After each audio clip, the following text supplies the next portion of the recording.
মথিলিখিত মঙ্গল সমাচার ৩ অধ্যায় ১ থেকে ৪ পদ। এক সময় যদিয়া মরুপ্রান্তরে দেখা গেল দীক্ষাগুরু জুহন বাণী প্রচার করতে শুরু করেছেন। তিনি সকলকে বলেছেন, তোমরা মন ফেরাও, স্বর্গরাজ্য এখন খুব কাছেই।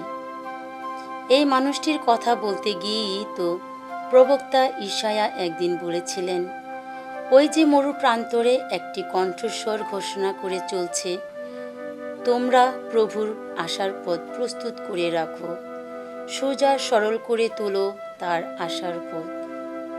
এই জুহনের পরনের পোশাকটি ছিল উটের লোম দিয়ে তৈরি, তার কোমরে ছিল চামড়ার একটি বন্ধনী। পঙ্গপাল আর বনের মধুই খেতেন তিনি। প্রভুর বাণী।